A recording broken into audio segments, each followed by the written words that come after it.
Jesus begins this section with a definitive statement. It's like a diamond statement. It's got many different facets to it, many different ways we can look at it and be amazed. He says this: "Do not think that I've come to abolish the law or the prophets. I have not come to abolish them, but to fulfill them."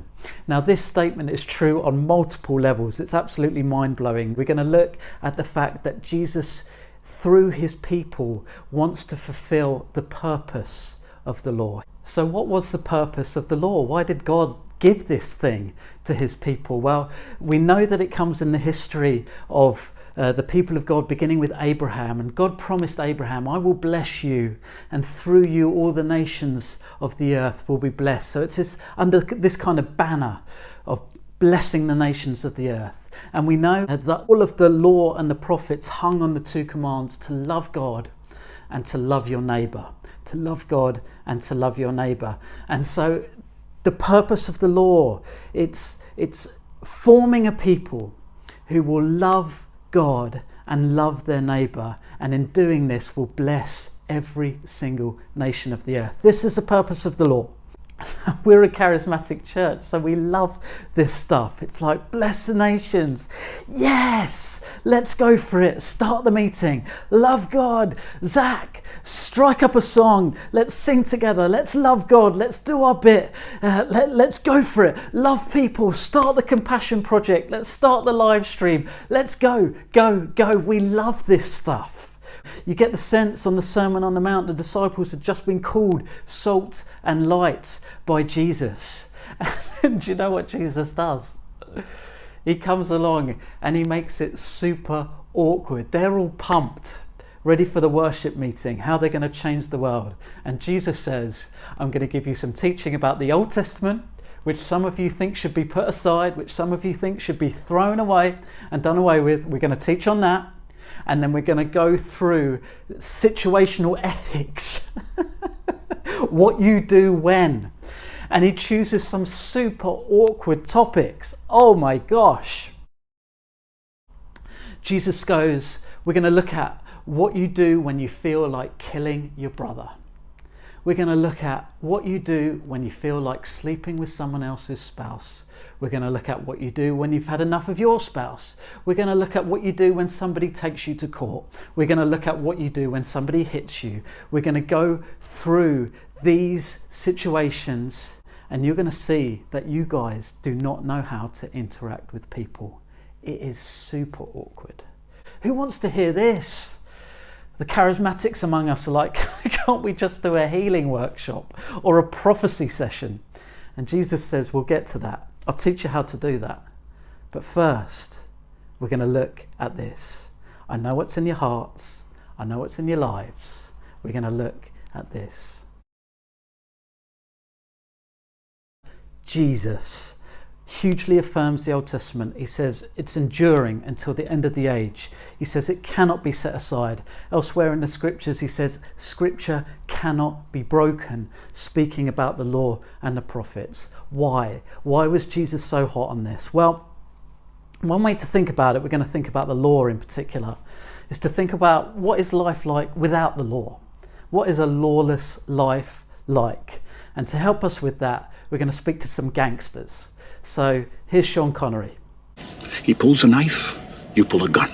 He sends one of yours to the hospital, you send one of his to the morgue. That's the Chicago way. You go one level, they take it to the next, they take it to the next, you go all the way. It's the way of the gangster, it's the way of the lawless one. So we'll go through the examples that Jesus uses. You feel like killing someone in your household. Lawless society, go for it. And how does it feel? Great. Until you realise you've got to deal with a dead body. You no longer have a brother. You can no longer look your mother in the eye. And perhaps the really big problem, if you live in a lawless society like this, is when somebody bigger than you comes along, you're going to be dead. The dead bodies pile up and you've got a big problem in your hands in a lawless society. In a lawless society, you feel like being dishonest. And why not? Go for it. Tell as many lies as you want. But the big problem is that you end up living in a web of deceit and you yourself end up getting stuck in it. Nobody can trust you, and you're not even sure if you can trust yourself. It's a horrible, horrible place to live in this situation of lawlessness. Somebody comes and punches you. Lawless society, we've already heard from the gangsters, you pull a knife. They pull a knife, you pull a gun. They pull a gun, you go to war. The problem is that everybody ends up dead. It's a dog-eat-dog world, and you end up as part of a dog's dinner. Lawless is gangsters. Lawless is the supply teacher locked in the cupboard. Lawless is Magaluf. Lawless is Wolf of Wall Street. Lawless is Lord of the Flies. It feels great until it doesn't, and then it really, really starts to stink. This is a lawless society. And so into this lawless chaos, the law was given. The law was given. It's amazing. It's amazing. You want to murder your brother? Well, the law says thou shalt not murder. And so now you go along with that, and what happens? Well, you're still both alive. You want to tell all the lies you can. Well, the law comes and says, do not break your oaths, but fulfill to the Lord the vows you have made. There are oaths which you need to keep, or there are consequences. There are contracts, as we would say now, with consequences. Somebody comes and they punch you. Well, you go through the legal process and they can be punched with the same force as they punched you. There is justice. It stops a descent into chaos. It brings justice. There is punishment. It's a good thing. And yet, both Jesus and the writers of the New Testament, they offer a strong critique. Not of the law is good, the law is enduring, but of how we as human beings interact with the law. It's a sense in which the law remains unfulfilled. How so? Well, remember the purpose of the law, to bless the nations of the earth through forming a people who love God and love their neighbour. You want to kill your brother. Lawless, you do. Lawful, you don't. But maybe after lawful, you're still sat there absolutely seething and hating your brother to the back teeth. The law's been obeyed, but has it been fulfilled? You want to lie. Lawless, go ahead. Lawful, contracts and consequences.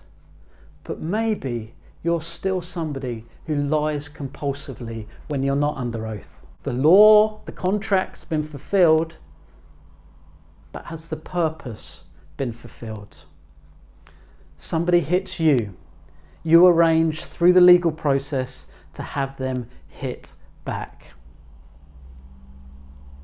Okay, but now maybe you've both got one eye, you still both hate each other, and justice has been done, but you feel sick about it. The law has been obeyed, but has its purpose been fulfilled? No, it hasn't. And so Jesus comes, and this is who he's speaking to, a group here, some of whom are despairing because they know they've broken the law, others of whom are proud because they think they've kept the law. But Jesus says, do you know what? You've heard all that. Some of you have ticked the boxes, but you're still full of anger. You're still full of lust. You're still prone to deceit. You still don't know how to interact with the people that you're interacting with every day. There is a better way. So I say to you, listen to this. You're full of anger. Lawless, kill him. Lawful, don't kill him. The way of love, pursue reconciliation even above your religious duty. Wow. You're prone to deceit. Lawless, tell as many lies as you want. Lawful, have contracts with consequences. The way of love is to become a person who always speaks the truth. That will change things. Becoming a person whose yes is yes, whose no is no. They don't need to tie you down to an agreement because your word is your bond. You say what you mean and you mean what you say. Wow. Somebody punches you. Lawless, you kill him. Pull the knife. Lawful, you get justice. The way of love, you break the cycle of violence and retribution. Every interaction, we lift the level. This is the way of love. It stops society descending into chaos, keeps that in check, and it shows the possibility of lifting upwards, of lifting the level, of changing the game. Now, I don't know about you, but that reminds me of keeping something from going off. That's salt, isn't it? That's a preservative. That's preserving society, showing what's really happening through truth and the possibility of what could be through an upward spiral. That's light. That's light, isn't it? It's forming a people who will bless the nations of the earth through loving God and loving people, through being salt and light. This is where the way of love gets us. Jesus continues, and it's rapid fire now. Matthew 5:39-42. Somebody sues you. He's already talked about this at length. You try and settle before it even gets to court if you can. Lift the level. The government forces you to do something, in this case a Roman soldier forcing you to go 1 mile. Well, can you lift the level? Not just get justice, not just do what you have to, but go the extra mile. Somebody comes to you for charity, give. And Jesus says, give to them.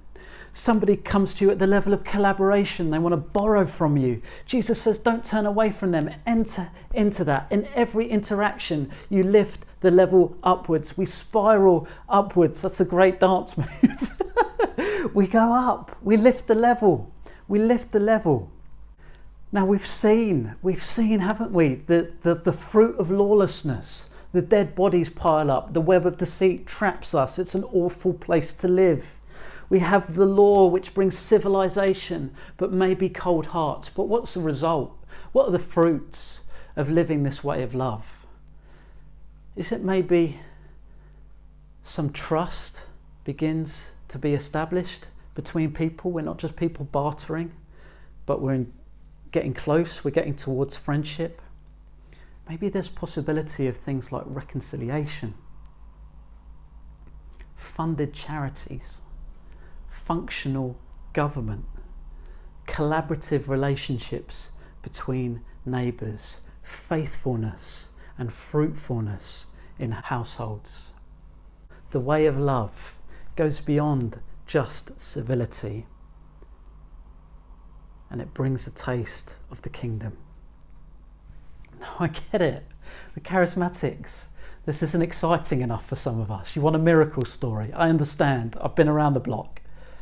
But you know what? Jesus says, many will say to me on that day, Lord, Lord, did we not prophesy in your name, and in your name drive out demons, and in your name perform many miracles? Then I will tell them plainly, I never knew you. Away from me, you evil doers. Evil doers. In the Greek, anomian, literally lawless ones, those living without the law. You can have some ministry success, you can heal the sick, you can prophesy. But if the bodies of your broken relationships are piling up under the carpet, if the web of deceit is getting stronger and stronger, if you don't actually know how to interact with the actual people who are around you, the healings and the prophecies, charismatic church, they will not get you in on the last day. He comes for a people who haven't abolished the law, who haven't set it aside, but he comes to form a people who will fulfill the law and the prophets. A people who will bless the nations of the earth through loving God and through loving the actual people they find themselves next to. So how do we do this? How do we do this? Well, we do this by starting with where we actually are. And that's the freeing thing about this teaching. Jesus doesn't expect us to be any particular place. We might be being taken to court. We might be in a fist fight.